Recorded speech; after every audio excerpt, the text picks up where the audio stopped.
સો ચલો study start કરીએ. પહેલો ટોપિક પરમાણુ કોને કહેવાય? પરમાણુ એટલે શું ખબર? તત્વનો સૌથી નાનામાં નાનો કણ હોય ને એને પરમાણુ કહેવાય. નાનામાં નાનો કણ નહીં તો કે આપણે એક એક્સપેરિમેન્ટ કરીએ. એક ચોક લ્યો, એની ભૂકી કરો, ભૂકીમાંથી એક નાની કડી એવી કણી લઈને સૂક્ષ્મદર્શક યંત્ર ઉપર મૂકો. પછી એને છૂટી પાડતા જાઓ. છેલ્લે એક એવી કણી વધશે કે જેને છૂટી નથી પાડી શકાતી ને ઈ જે છેલ્લો કણ કે જેને છૂટો નથી પાડી શકાતો ઈ કણને કહેવાય પરમાણુ. પરમાણુ શું છે? તત્વનો સૌથી નાનામાં નાનો કણ. ખાલી ચોક માટે જ આ એક્સપેરિમેન્ટ વેલિડ નથી. ગમે એ વસ્તુ લઈ આવો તમે, બ્રહ્માંડની કોઈ પણ વસ્તુને લઈને છૂટી પાડતા જે છેલ્લો કણ વધશે ને એ પરમાણુ હશે. પરમાણુ વિશે ખાલી એટલું યાદ રાખવાનું, તત્વનો સૌથી નાનો કણ પરમાણુ છે.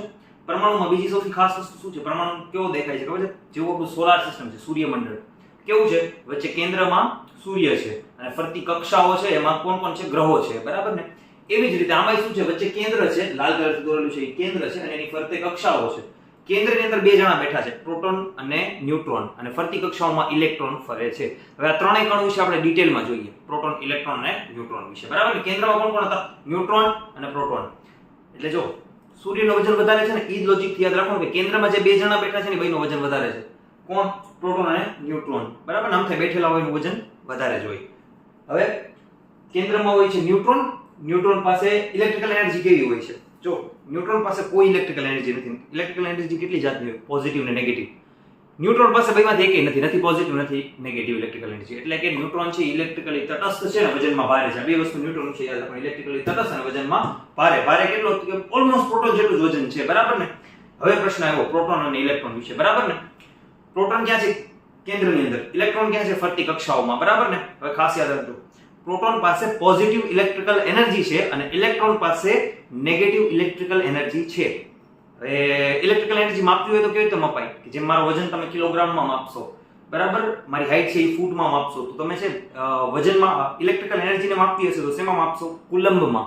અત્યારે એટલું યાદ રાખો, એક પ્રોટોનનો કણ લઈ આવું અને એની પાસે કેટલી ઇલેક્ટ્રિકલ એનર્જી છે એ ચેક કરું તો કેટલી હોય? 1.6 × 10⁻⁹ આખું યાદ રાખો તો 1.602 × 10⁻⁹ કુલમ.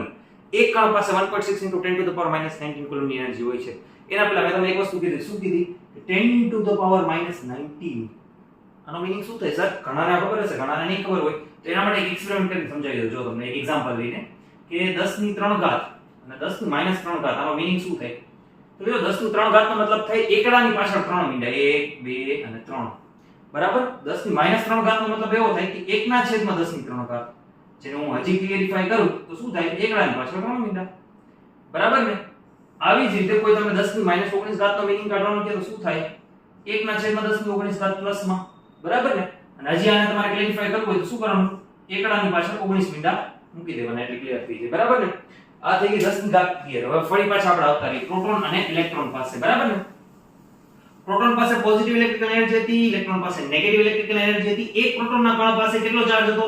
1.602 × 10⁻⁹ કુલમ. જો એક પ્રોટોનના કણ પાસે 1.602 × 10⁻⁹ કુલમનો હતો તો ઇલેક્ટ્રોન પાસે કેવો હોય? એક ઇલેક્ટ્રોન પાસે 1.602 × 10⁻⁹ કુલમ પણ કેવો? નેગેટિવ. પ્રોટોન પાસે કેવો? પોઝિટિવ. ક્લિયર થઈ ગયું? પ્રોટોન પાસે પોઝિટિવ ઇલેક્ટ્રિકલ એનર્જી, ઇલેક્ટ્રોન પાસે નેગેટિવ ઇલેક્ટ્રિકલ એનર્જી.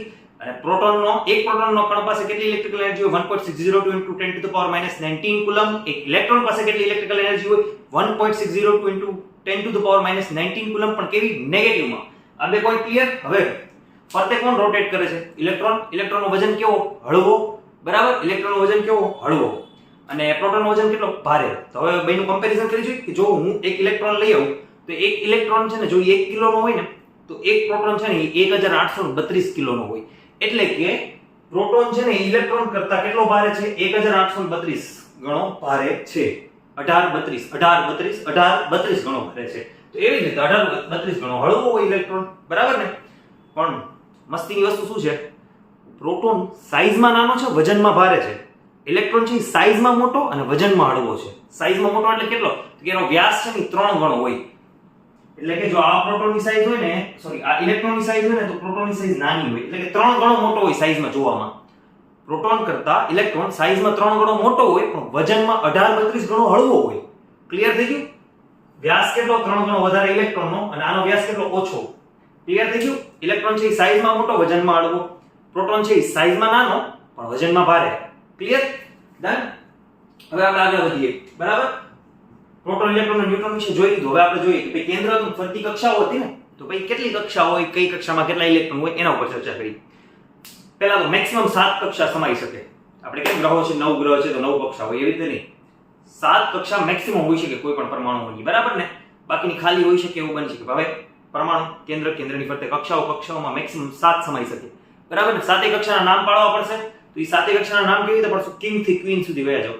કેવી રીતે? જો 1 2 3 4 5 6 7 કક્ષા છે, સાતેનું નામ પાડો જોઈએ.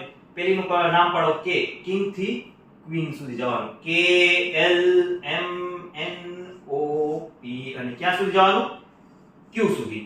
K થી Q સુધી. નામ પહેલી કક્ષાનું નામ K, બીજી કક્ષાનું નામ L, ત્રીજી કક્ષાનું નામ M, ચોથીનું N, પાંચમીનું O, છઠ્ઠીનું P, સાતમીનું Q. આ બધું નામ પાડ્યું છે. Q કક્ષામાં કેટલા ઇલેક્ટ્રોન આવે? હવે ઇક્વેશન આવતો હોય. એના માટે છે ને સૌથી ઇમ્પોર્ટન્ટ વસ્તુ યાદ રાખવાની ફોર્મ્યુલા શું છે? 2n2. 2n2 નો મતલબ શું થયો? પહેલા છે ને જે તમને કક્ષા પૂછ્યું એનો વર્ગ કરો અને એના ડબલ કરી દો. વર્ગ કરવો એટલે શું? 1 નો વર્ગ 1 1 1, 2 નો વર્ગ 2 2 4, 3 નો વર્ગ 3 9, 4 નો વર્ગ ચોકે ચોકે 16, 5 નો વર્ગ 25 25. એ જ રીતે અહીંયા કરીને જોઈ લે કઈ કક્ષામાં મેક્સિમમ કેટલા ઇલેક્ટ્રોન સમાઈ શકે. એ આપણો ક્વેશ્ચન છે. પ્રોટોન ઇલેક્ટ્રોન ન્યુટ્રોન વિશે જોઈ લીધું, બરાબર. હવે આપણે ફરતી કક્ષા હતી, ફરતી કક્ષાની અંદર મેક્સિમમ કેટલા ઇલેક્ટ્રોન સમાઈ શકે એ આપણો ક્વેશ્ચન છે. મેક્સિમમ 7 કક્ષા હોય, K થી Q સુધીનું નામકરણ કર્યું અને 2n2 વાળી ફોર્મ્યુલા યુઝ કરશું. 2n2 શું કરશું? પહેલા એનો વર્ગ કરશું અને એના ડબલ કરશું. મારી સાથે સાથે કરતા જાવ. પહેલી કક્ષામાં મેક્સિમમ કેટલા ઇલેક્ટ્રોન સમાઈ શકે? 1 નો વર્ગ 1 1 1 ને એના ડબલ કરી દો. પહેલી કક્ષામાં મેક્સિમમ 2 ઇલેક્ટ્રોન સમાઈ શકે. બીજી કક્ષા 2 2 4, 4 ના ડબલ 8. તો બીજી કક્ષામાં મેક્સિમમ 8 ઇલેક્ટ્રોન સમાઈ શકે. ત્રીજી કક્ષા 3 9, 9 ના ડબલ 18. ત્રીજી કક્ષામાં મેક્સિમમ 18 ઇલેક્ટ્રોન સમાઈ શકે. ચોથી કક્ષા અથવા તો n કક્ષામાં મેક્સિમમ કેટલા ઇલેક્ટ્રોન સમાઈ શકે? ચોકે ચોકે 16, 16 ના ડબલ 32. પાંચમી કક્ષા એટલે O કક્ષા. O ની અંદર કેટલા મેક્સિમમ સમાઈ શકે? 25 25, 25 ના ડબલ 50. છઠ્ઠી કક્ષા 60 36, 36 ના ડબલ 72. 7 77 49, 49 ના ડબલ 98. સિમ્પલ. કોઈ બી કક્ષામાં કેટલા ઇલેક્ટ્રોન મેક્સિમમ સમાઈ શકે તમે ગણી શકો. પેપરમાં પૂછે કે ભાઈ O કક્ષાની અંદર મેક્સિમમ કેટલા ઇલેક્ટ્રોન સમાઈ શકે તો ગણી નાખવાનું. O કક્ષા કઈ છે? K L M O, બરાબર ને. Sorry, K L M N O, બરાબર ને. તો O કક્ષા કેટલાની છે? 5મી, બરાબર ને. 5મી કક્ષા 25 25 ના ડબલ 50. તો મેક્સિમમ 50 ઇલેક્ટ્રોન સમાઈ શકે. ક્લિયર? ચલો, આ બધું ક્લિયર થઈ ગયું. કેન્દ્ર, ફરતી કક્ષા, પ્રોટોન ઇલેક્ટ્રોન ન્યુટ્રોન, મેક્સિમમ 7 કક્ષા હોય, કઈ કક્ષામાં કેટલા ઇલેક્ટ્રોન હોય, કક્ષાનું નામ કેવી રીતે પાડ્યું, બરાબર. એની પાસે કેવી એનર્જી છે. હવે બે મોસ્ટ ઇમ્પોર્ટન્ટ નિયમ કે જેના લીધે છે ને આપણો પરમાણુ ઇલેક્ટ્રિકલી તટસ્થ હોય છે. એટલે કે કોઈ પણ પરમાણુ નડવાથી ઇલેક્ટ્રિસિટી ફીલ નથી થતી. એટલે કે જેટલા પ્રોટોન હોય ને એટલા જ ઇલેક્ટ્રોન હોય. એના લીધે છે ને એ એકબીજાની અસરને નાબૂદ કરી દે. પોઝિટિવ અને નેગેટિવ એનર્જી એકબીજાને 0 કરી દે, બરાબર. એટલે કે છે ને ઇલેક્ટ્રિકલી પરમાણુ કેવો હોય? તટસ્થ હોય. અને એના કારણ ક્યાં ક્યાં છે ખાસ યાદ રાખવાનું છે. પ્રોટોનની સંખ્યા એટલી જ ઇલેક્ટ્રોનની સંખ્યા હોય. એક પરમાણુની અંદર 10 પ્રોટોન હોય તો 10 જ ઇલેક્ટ્રોન હોય. અને એ જે 10 આંકડો છે ને એનો પરમાણુ ક્રમાંક કહેવાય Z, બરાબર. આ એક્ઝામમાં પૂછતા હોય છે ઘણી વાર કે પરમાણુ ક્રમાંક કેનો કેટલો છે, બરાબર ને. આગળ જોઈએ. અને બીજું એક પ્રોટોનનો ચાર્જ ઇઝ ઇક્વલ ટુ એક ઇલેક્ટ્રોનનો ચાર્જ, બરાબર ને. પણ કેવો? નેગેટિવ. આપણે જોયું 1.602 10 to the power -19. પોઝિટિવમાં જો પ્રોટોનનો ચાર્જ હતો તો ઇલેક્ટ્રોનનો કેવો હોય? નેગેટિવમાં 1.602 10 to the power -19 કુલમ, બરાબર ને. તો આ ક્લિયર થઈ ગયું. બે મોસ્ટ ઇમ્પોર્ટન્ટ નિયમ. પ્રોટોનની સંખ્યા ઇઝ ઇક્વલ ટુ ઇલેક્ટ્રોનની સંખ્યા, જે પરમાણુ ક્રમાંક કહેશું. અને એક પ્રોટોન પાસે જેટલી ઇલેક્ટ્રિકલ એનર્જી હતી ને પોઝિટિવ, એટલી જ એક ઇલેક્ટ્રોન પાસે નેગેટિવ ઇલેક્ટ્રિકલ એનર્જી હતી, બરાબર ને. પ્રોટોન અને ઇલેક્ટ્રોનનો ચાર્જ. હવે મોસ્ટ ઇમ્પોર્ટન્ટ પરમાણુ ક્રમાંક જે યાદ રાખવાના છે એ ક્યાં ક્યાં છે? તો જો આપણે વાહક યાદ હશે. વાહક ક્યાં છે? એલ્યુમિનિયમ, કોપર અને ચાંદી, જે આપણા સૌથી કિંમતી વાહકોમાંથી એક છે. અને અર્ધવાહકમાં યાદ રાખવાના છે સિલિકોન, જર્મેનિયમ અને કાર્બન. કાર્બન, સિલિકોન અને germanium. Carbon, silicon, germanium. Carbon, silicon અને જર્મેનિયમ, બરાબર. હવે એને યાદ રાખવા માટે મેં શોર્ટકટ શું રાખ્યો છે ભાઈ?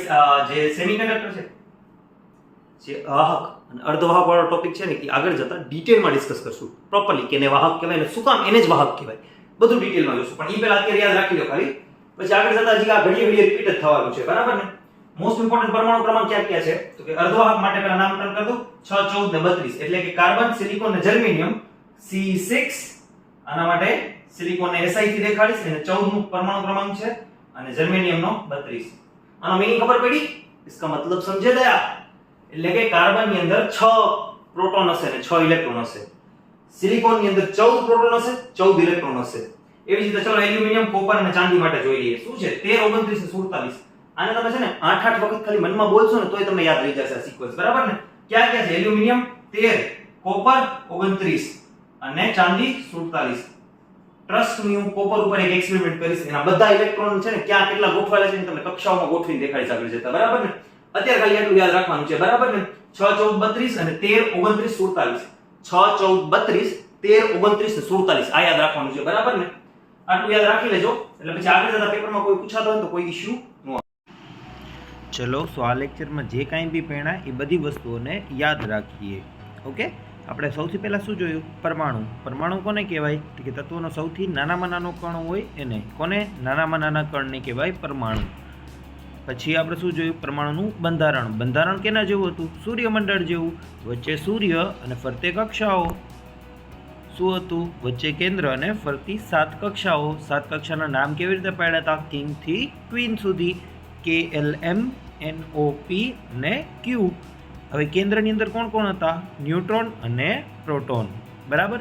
ન્યુટ્રોન વિશે શું યાદ રાખવાનું હતું? કે ભાઈ ઇલેક્ટ્રિકલી તટસ્થ હોય, એની પાસે પોઝિટિવ કે નેગેટિવ બેમાંથી એકેય એનર્જી હોતી નથી, અને એનું વજન કેટલું હોય? તો કે એનું વજન ઓલમોસ્ટ પ્રોટોન જેટલું જ હોય, બરાબર? હવે પ્રોટોન વિશે શું 3 વસ્તુ યાદ રાખવાની છે? કે એક પ્રોટોનનો ચાર્જ કેટલો હોય? તો કે 1.6 × 10 - 19 ઘાત, 1.602 × 10 - -19 કુલમ. વજન કેટલો? તો કે ઇલેક્ટ્રોન કરતાં 1832 ગણો ભારે. ઘણી બુકમાં 1840 હોય છે, તો 1830 થી 1840 વચ્ચેનો કોઈ બી ઓપ્શન અવેલેબલ હોય એ ટીક કરી નાખવાનો. પ્રોટોન ઇલેક્ટ્રોન કરતાં 1832 ગણો ભારે હોય છે. વજનમાં ભારે હોય છે અને સાઇઝમાં 3 ગણો નાનો, એટલે કે એનો વ્યાસ હોય છે એ 3 ગણો નાનો હોય છે. પ્રોટોન વિશેની 3 વાત ફરીથી. 1.6 × 10 - -19 કુલમ, 1832 ગણો ભારે અને 3 ગણો વ્યાસ ઓછો, બરાબર? હવે ફરતી 7 કક્ષાઓ, એની અંદર કોણ બેઠું હોય? ઇલેક્ટ્રોન બેઠા હોય, બરાબર? હવે આ ઇલેક્ટ્રોન હોય એ કેવી રીતે હોય? એક કક્ષામાં મેક્સિમમ કેટલા ઇલેક્ટ્રોન સમાઈ શકે? તેના માટે ફોર્મ્યુલા શું હતી? 2n². કેવી રીતે કરવાનું? પેલી કક્ષા તો 1 નો વર્ગ 1, બરાબર? 1 એકુ 1 ના ડબલ 2. બીજી કક્ષા 2 દુ 4, 4 ના ડબલ 8. ત્રીજી કક્ષા 3 3 તંતરી 9, 9 ના ડબલ 18. ચોથી કક્ષા ચોકું ચોકું 16, 16 ના ડબલ 32. પાંચમી કક્ષા 25 25 25, 25 ના ડબલ 50. છઠ્ઠી કક્ષા 66 36, 36 ના ડબલ 72. સાતમી કક્ષા 77 49, 49 ના ડબલ 98, બરાબર? આ રીતે મેક્સિમમ ઇલેક્ટ્રોન સમાઈ શકે.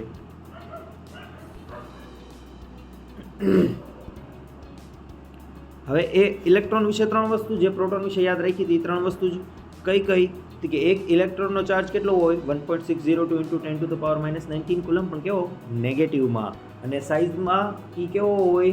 મોટો, એટલે એનો વ્યાસ 3 ગણો ભારે મોટો અને વજન 1832 ગણો ઓછો, બરાબર ને?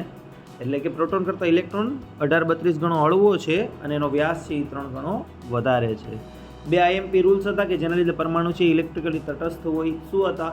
કે એક પ્રોટોનનો ચાર્જ ઇઝ ઇક્વલ ટુ એક ઇલેક્ટ્રોનનો ચાર્જ, પણ કેવો? નેગેટિવ. અને જેટલા પ્રોટોનની સંખ્યા હોય એટલા જ ઇલેક્ટ્રોનની સંખ્યા હોય પરમાણુમાં, બરાબર ને?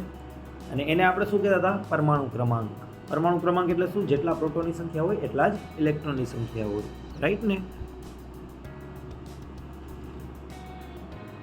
હવે IMP પરમાણુ ક્રમાંક, સૌથી ઇમ્પોર્ટન્ટ પરમાણુ ક્રમાંક ક્યાં છે? તો કે પહેલા તો છે ને વાહક માટેના યાદ રાખી લઈએ. 13 29 47, 13 29 47 વાહક માટે 13 29 47. 13 એટલે એલ્યુમિનિયમ, 29 એટલે કોપર, 47 એટલે સિલ્વર, બરાબર? Aluminium copper silver, aluminium copper silver, 13 29 47, બરાબર ને? એવી જ રીતે આપણે ક્યાં યાદ રાખ્યા હતા? 6 14 32 અર્ધવાહક માટે. 6 14 32, 6 કાર્બન, 14 સિલિકોન અને 32 જર્મેનિયમ, બરાબર? 6 14 32 અને 13 29 અને 47. રેડી? ડન? સો ઓવરઓલ આપણે આ જોયું. પરમાણુ હોય, પરમાણુના બંધારણમાં કેન્દ્ર, પ્રોટોન અને ન્યુટ્રોન હોય. ન્યુટ્રોન ઇલેક્ટ્રિકલી તટસ્થ, વજન પ્રોટોન જેટલું જ હોય. પ્રોટોન હોય એના એક પ્રોટોનનો ચાર્જ 1.6 × 10 - -19 કુલમ, 1832 ગણો ભારે, વ્યાસ 3 ગણો ઓછો.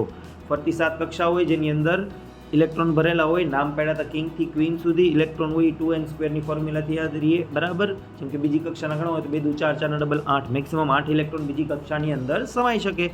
એક ઇલેક્ટ્રોનનો ચાર્જ -1.6 × 10 - -19 કુલમ, 1832 ગણો હળવો, 3 ગણો વ્યાસ વધારે. 2 ઇમ્પોર્ટન્ટ રૂલ્સ ક્યાં હતા? કે એક પ્રોટોનનો ચાર્જ ઇઝ ઇક્વલ ટુ એક ઇલેક્ટ્રોનનો ચાર્જ અને પ્રોટોનની સંખ્યા ઇઝ ઇક્વલ ટુ ઇલેક્ટ્રોનની સંખ્યા હોય, બરાબર ને, જેટલા પ્રોટોન હોય એટલા જ ઇલેક્ટ્રોન હોય, બરાબર ને, અને એને આપણે પરમાણુ ક્રમાંક કહેતા હતા. IMP પરમાણુ ક્રમાંક ક્યાં 6, 14, 32 કાર્બન, સિલિકોન, જર્મેનિયમ, અને 13, 29, 47. 13, 29, 47 કોણ? એલ્યુમિનિયમ, કોપર અને સિલ્વર.